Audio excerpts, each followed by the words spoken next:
Muy buenas tardes, amigos. Les saluda Leslie Yata Ramírez en la dirección de la portal web Entérate con Leslie. Tenemos aquí en nuestro bloque internacional y de actualidad al doctor Pedro Calvay, con quien vamos a conversar todo lo relacionado al pedido, entre comillas, de Pedro Castillo Bermejo ante la Comisión Interamericana de Derechos Humanos por su presunta vulneración de derechos humanos. Para tal efecto, estamos con el doctor Pedro Caibay, que es internacionalista y especialista en todo el manejo y funcionamiento del sistema interamericano de derechos humanos. Muy buenas tardes, doctor. Muchísimas gracias por estar con nosotros en el programa Entérate con Leslie. Gracias a ustedes por la invitación, Leslie. Doctor, Este, doctor Pedro sí, Caibay, de frente la pregunta. ¿Puede el señor Pedro Castillo, en su condición de tal, y el señor Guillermo Bermejo solicitar alguna intervención, medida cautelar ante la CIDH? bueno, en principio hay que pensar, responder esa pregunta, lo que hemos estado observando estos días, porque se está utilizando mucho el término comisión, corte interamericana, sistema interamericano, a veces con no un sentido correctamente adecuado, pensando un poco en lo que implica el sistema o los sistemas de protección internacional, ¿no? Para empezar, hay que decir que los sistemas internacionales de protección, incluyendo el sistema interamericano, son sistemas subsidiarios, complementarios a la jurisdicción nacional. Ujú. Eso se llama en el derecho internacional principio de subsidiariedad. O sea, los sistemas intervienen cuando el Estado no ha podido o no ha querido garantizar los derechos a través de la jurisdicción interna del país. Ujú. Y en ese sentido, y eso fue una respuesta, o sea, inicialmente pedir directamente que la comisión, a través del procedimiento contencioso, y la Corte también puedan intervenir en un caso no es propio porque ellos, digamos, la labor de la Comisión y también de la Corte es subsidiaria en el sentido contencioso del término. Y aquí hay que decir, ya hablando del sistema interamericano, que el sistema interamericano tiene mecanismos jurisdiccionales y mecanismos cuasi jurisdiccionales. Los mecanismos jurisdiccionales son justamente los que me refiero a la posibilidad de agotar recursos internos, y esos mecanismos usualmente implican una posible sentencia de la Corte Interamericana detrás de todo el proceso contencioso que se inicia en la Comisión, con la declaración de responsabilidad internacional. Pero acá viene lo otro, que es el tema de los mecanismos cuasi jurisdiccionales, que usualmente son los que tienen aquí casi de manera eh, autónoma la Comisión Interamericana de Derechos Humanos. Y los mecanismos cuasi jurisdiccionales son mecanismos usualmente políticos, como son, por ejemplo, los comunicados de prensa, los informes de país, los informes temáticos, las visitas in loco al país para saber la situación de los derechos humanos, que son mecanismos políticos que puede tener la comisión para tomar información del caso, llamar a las autoridades a poder un buen entendimiento en el ámbito de un conflicto social o algo de esta naturaleza, pero es un mecanismo que, como su propio nombre lo dice, al ser un mecanismo más político, no es vinculante para los estados. Es más, los estados, en la posibilidad de aceptar este mecanismo de parte de la comisión, tienen que aceptar los estados la intervención de la comisión para que pueda venir incluso al país. Ha habido casos como el de Nicaragua o Venezuela, cuando ocurrieron situaciones de esta naturaleza, digamos, no tan similares, pero sí sobre el tema de procesos sociales y de todos estos temas, la comisión en su momento quiso ir, digamos, a estos países y solicitó a la posibilidad de venir a ir a Nicaragua y también a Venezuela, y los estados obviamente no aceptaron la visita de la comisión. Es potestad de los estados porque siendo incluso un mecanismo político, los estados en este aspecto no, las posiciones de la comisión no son vinculantes en este aspecto. Puede ser una labor, un trámite de promoción de los derechos humanos, buscar la vigilancia regional del tema, llamar la atención, como su propio nombre a veces lo dicen los propios comunicados, pero no es un mecanismo vinculante. El señor Castillo, en el claro desconocimiento de esto, porque siento que hay una clara ignorancia de esto, ayer sacó un comunicado y decía pues que iba a recurrir, incluso en la carta que escribe de puño y letra, aparentemente decía, señores de la Corte Interamericana. La Corte Interamericana no tendría nada que hacer, porque para que la Corte tendría que tener un caso contencioso llevado ante ella para que ellos puedan emitir un pronunciamiento. Y de hecho, ha habido casos de pronunciamientos en esta naturaleza, o sea, vinculados a algo parecido, vinculados a esta temática, desde el año 1998, del caso Castañeda Goodman, el caso Ricardo Canese, un caso más entre comillas, vinculados a procesos sancionadores, el caso Petro Rego versus Colombia, que es el caso justamente del actual presidente de Colombia, que él lleva un caso a la comisión y luego a la corte mucho tiempo después. Entonces, y eso demoró muchos años, obviamente, por eso contencioso demora mucho tiempo. Empieza en la comisión, hay un informe de admisibilidad, un informe de fondo, luego el caso se somete a conocimiento de la Corte y la Corte Interamericana, conociendo ya el caso de la Corte, puede en ese momento llevar, digamos, solicitar la intervención del país, del Perú, y luego hacer una, pues, audiencia pública y todo lo que implica el proceso contencioso ante la Corte Interamericana. Entonces lo digo esto porque en claro desconocimiento la Corte no tiene nada que hacer en el asunto.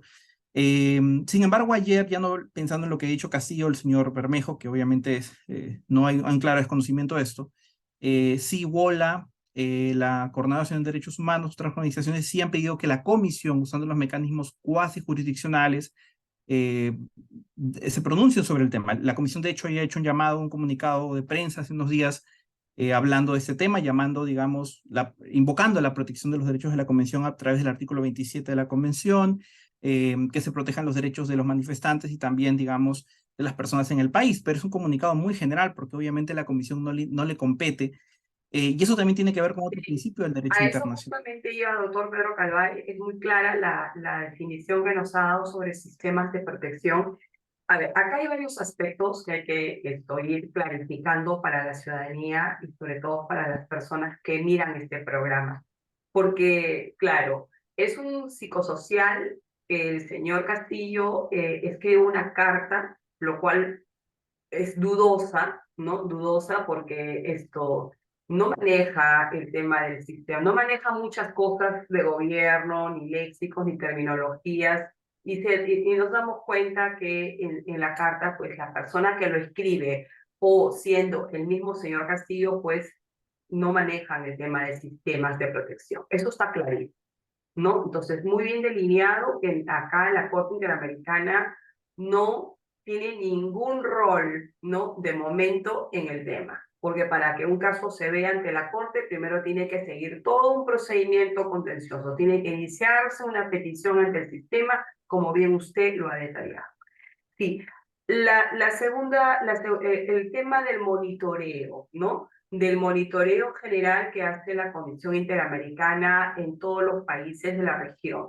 Bueno, esa es su función, ¿no? Como bien usted lo ha dicho, esa es su función, está tuiteando en sus redes sociales, está exhortando a los estados a invocar la protección de derechos establecidos en la Convención. Eso sí lo puede hacer y como que lo está haciendo en el Perú, eso no significa que la comisión está interviniendo, ¿no? Al Estado. Esa es una función de monitoreo que no debemos confundir con su procedimiento contencioso. Lo otro, doctor Pedro Calvay, es factible solicitar, sabemos que las medidas cautelares se presentan cuando existe una situación de extrema gravedad o un acto de inminente realización.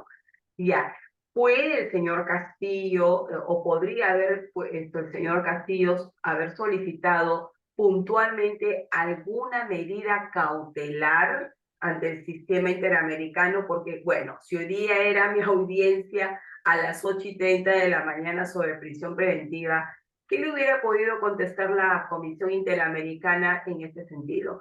Porque entiendo que eso va acompañado también de una petición, ¿no? Solo que la medida cautelar se resuelve antes, por lo que mismo está sujeta a una condición de extrema gravedad.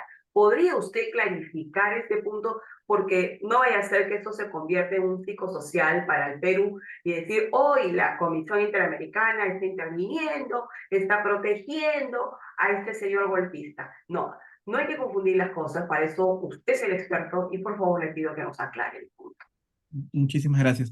Efectivamente, hay que siempre mirar el marco legal. En este caso, el artículo 25 del reglamento de la Comisión Interamericana es claro en relación a los requisitos que debe reunir una medida cautelar para ser presentada ante la Comisión.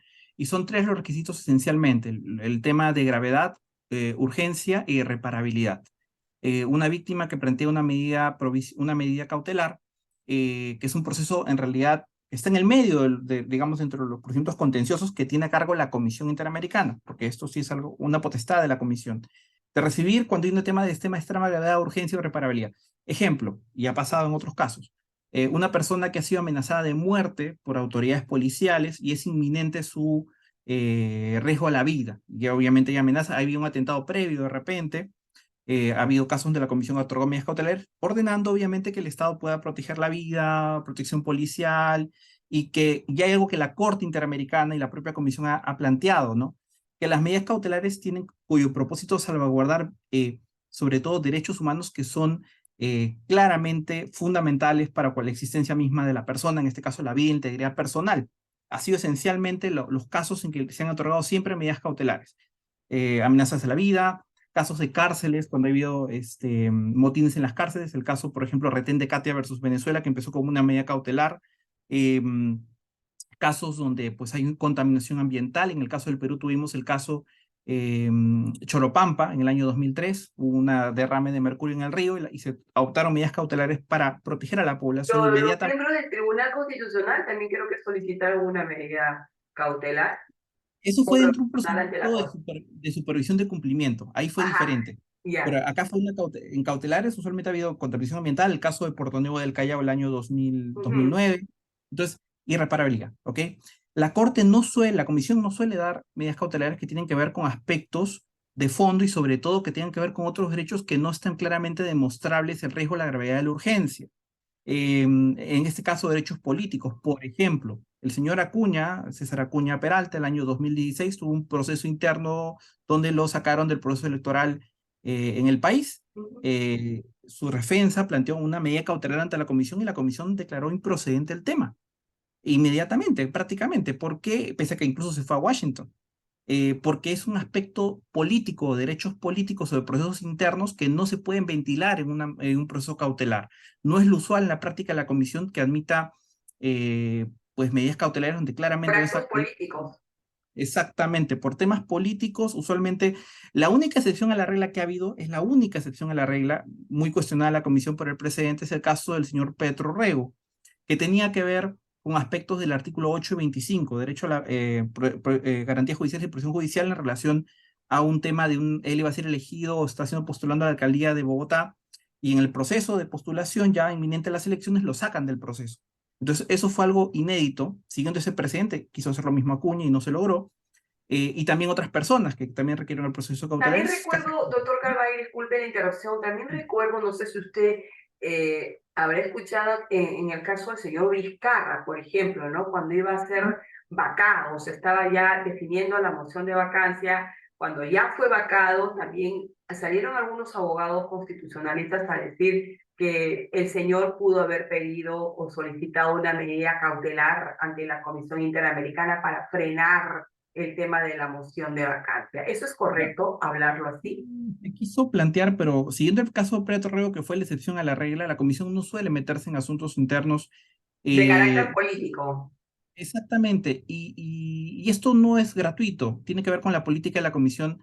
Lo que pasa que el año 2008, un caso muy famoso contra Brasil, donde se iba a construir una represa en Brasil, y la media comisión otorgó una medida cautelar a favor del pueblo indígena. Brasil inmediatamente lo que hizo, dijo, esto es un tema de intervención en asuntos internos, sobre todo en la política de desarrollo del país, debe ser la cuarta represa más importante del mundo.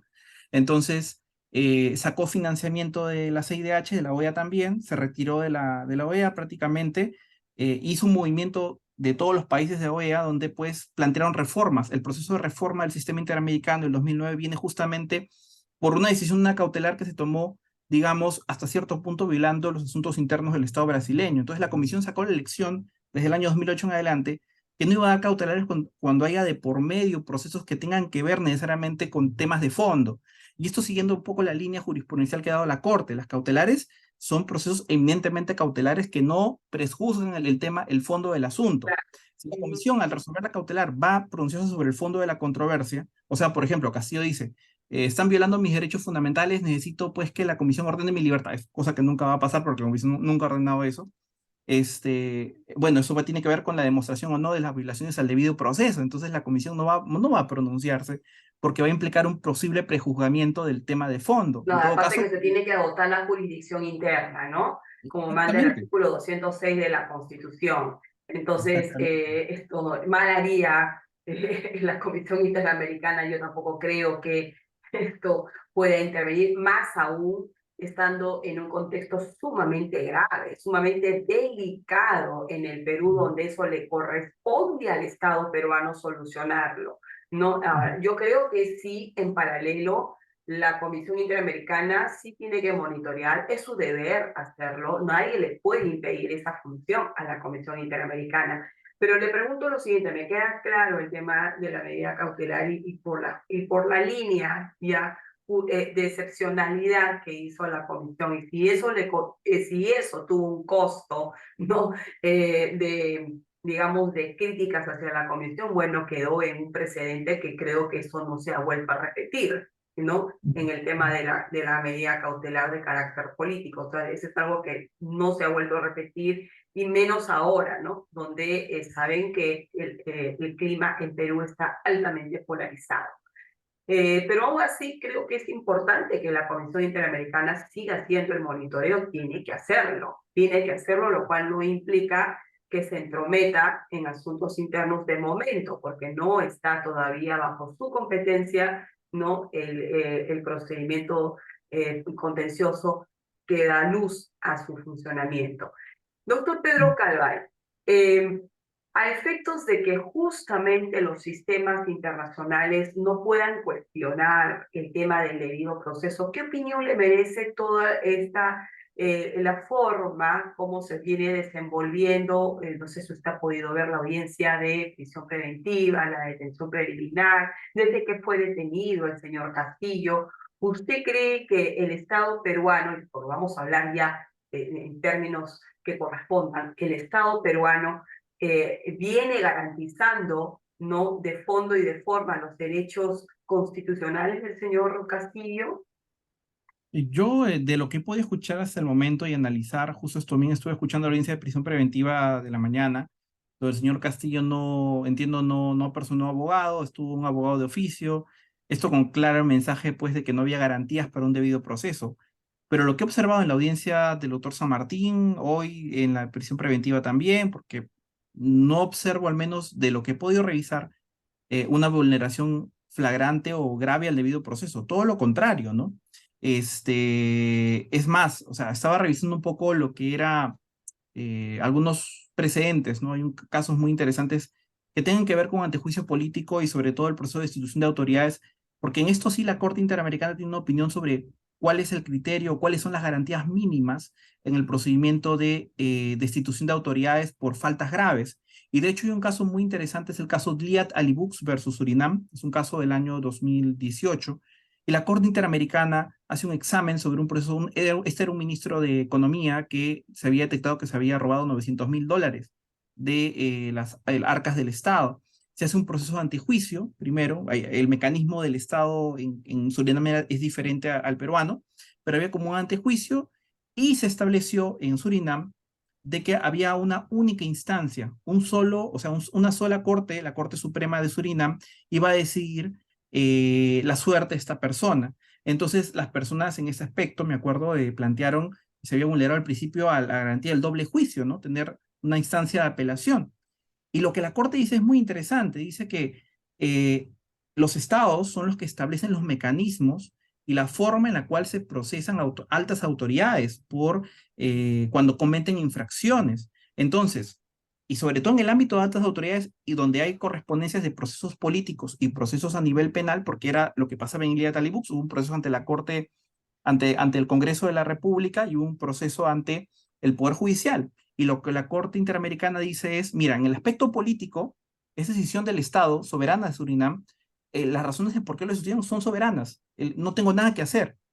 Incluso en la posición, ya en el ámbito ya del proceso penal, en el hecho de que hay un solo juez, una sola instancia que resuelve el caso y que no hay apelación, si la Constitución de Surinam lo garantiza y lo establece así, así se debe hacer.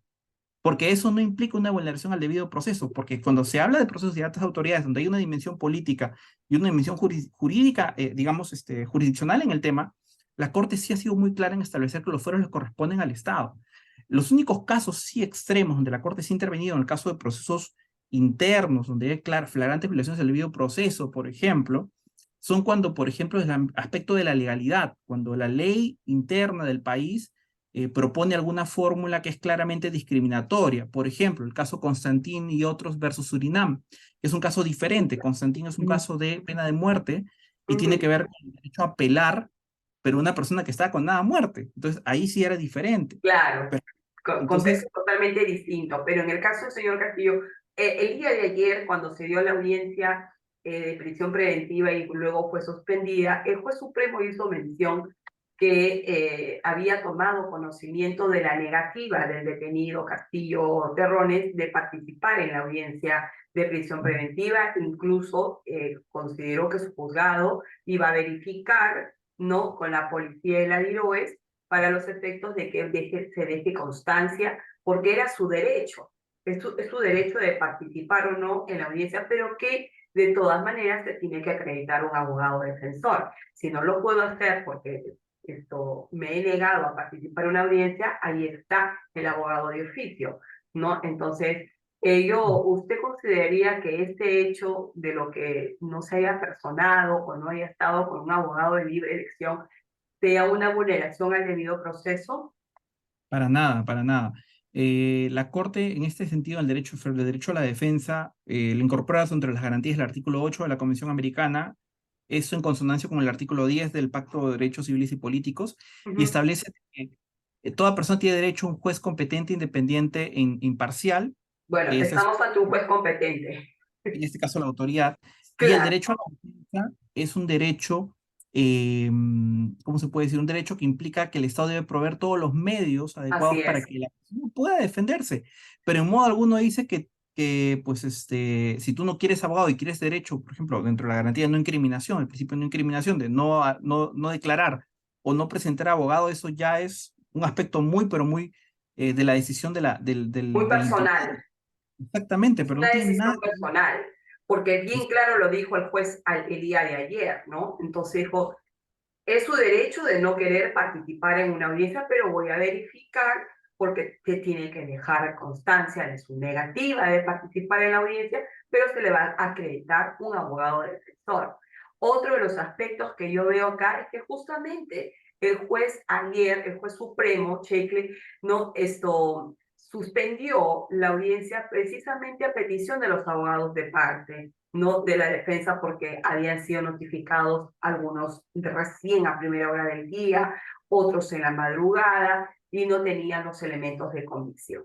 Entonces, precisamente para garantizar el derecho a la defensa es que se suspende, ¿no?, la audiencia de prisión preventiva y se retoma el día de hoy. Entonces, nadie podría decir, ni siquiera la Comisión Interamericana podría determinar en cierta forma que aquí hubo una vulneración del debido proceso. No sé No, si lo usted comparte único, eso. sí, comparto eso. Lo único que sí he observado, porque también había los argumentos de A la otra ver, parte, esto sí, y tiene que ver con el principio de legalidad, artículo 9 de la Convención Americana, planteando de que en el caso concreto, la forma que el Congreso utilizó al no permitir el antejuicio político, inmediatamente exceptuar esto y mandarlo a la jurisdicción regular, implica una vulneración al principio de legalidad. Esto ha sido lo que ha mencionado la defensa, si no me equivoco, de Castillo inicialmente, y algunos abogados que estoy escuchando en esta materia.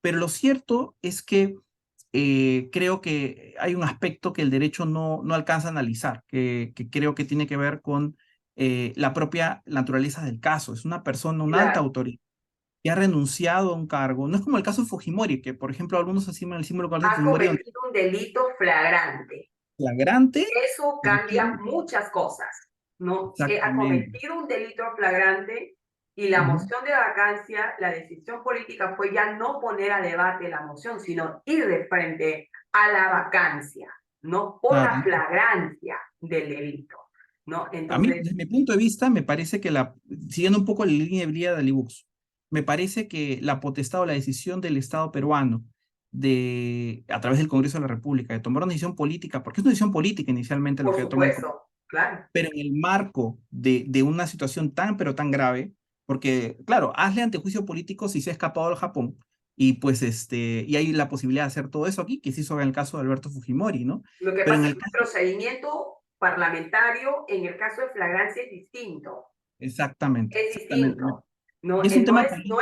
es, no es lo mismo que hemos observado para Kuczynski, para Vizcarra, ¿no es cierto? Para Fujimori. No es lo mismo.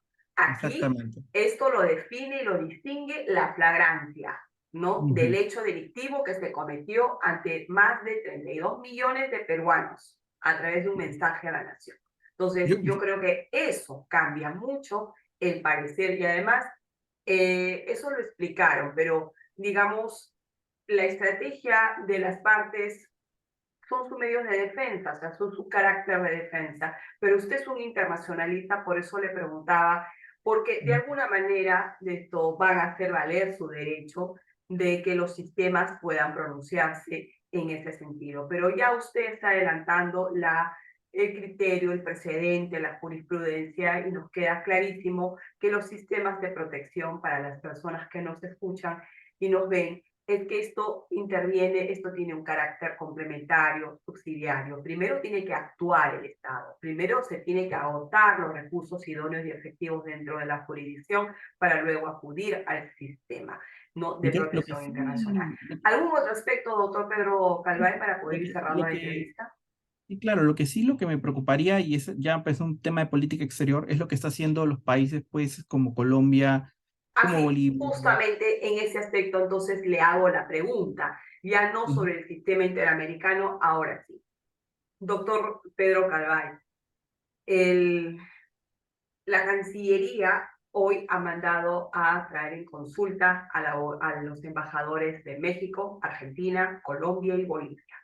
Ujú. ¿Qué cosa quiere decir esto en el derecho diplomático? Bueno, en realidad llamar a consulta es un mecanismo previo a una posible, digamos, es un mecanismo de retorsión de repente en el futuro, pensando en la posibilidad de retirar al embajador peruano en estos países y luego que estos países hagan lo mismo, ¿no? Pensando en un posible rompimiento de relaciones, porque esto no es un rompimiento de relaciones, eso es importante. Todavía no.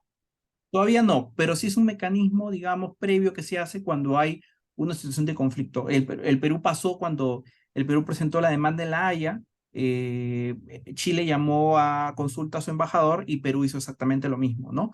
Y luego, pues, se restablecieron las relaciones luego del proceso en La Haya, en fin. Pero lo que sí preocupa a nivel regional es que hay pues, Postura. pronunciamiento, porque sí es un tema de asuntos de derecho interno. O sea, lo que pasa es que están usando, y a mí ahí viene mi preocupación, ¿no? Y por eso es importante aclarar que no aparentemente, al menos desde mi punto de vista, una violación a los derechos humanos que requiera la intervención jurisdiccional y menos la posibilidad de requerir alguna, pues, no sé, intervención regional de países de la OEA. Recordemos, y otra cosa que, volviendo al tema del procedimiento, que en el sistema interamericano existe la posibilidad de peticiones interestatales que tiene la Comisión Interamericana de Derechos Humanos. O sea, es un caso sumamente irreal, pero puede pasar porque ha pasado entre Colombia y Ecuador, de que un estado de la OEA pueda denunciar al Perú ante la Comisión Interamericana por la violación a los derechos humanos del señor Castillo. Obviamente no tendría ni pies ni cabeza porque ya expliqué pues que no, aparentemente en derecho interno no hay un Lo pronunciamiento. del sistema interamericano está descartado, que lo puedan Claro, utilizar, ¿no? pero Para sus fines políticamente, no claro, claro, estratégicos. Muy bien, claro. doctor Pedro Calvay. Lo único que sí me queda claro es que la postura de estos cuatro países de la región se han mostrado tal cual es, y es muy dañino para las relaciones internacionales. Es una vergüenza que estos cuatro países apoyen a un golpista, apoyen Exacto, a la persona que golpea la democracia, que golpea el Estado de Derecho, ¿no? exacto, Entonces tienen una tremenda hipocresía en su accionar y en sus relaciones internacionales, y son ellos los que firmaron la Carta Democrática Interamericana, ¿no? exacto. Entonces, es una Ujú. hipocresía, ¿no? Ujú. Es un doble rasero, un doble juego en todo esto, y eso es realmente condenable, ¿no? La postura de estos países que le hace mucho daño, ¿no? A la región. Muchísimas gracias, doctor Pedro Calvay, por esta interesante entrevista y por la claridad de los conceptos que usted ha vertido en este programa. Muchísimas gracias. Muchas gracias a ti.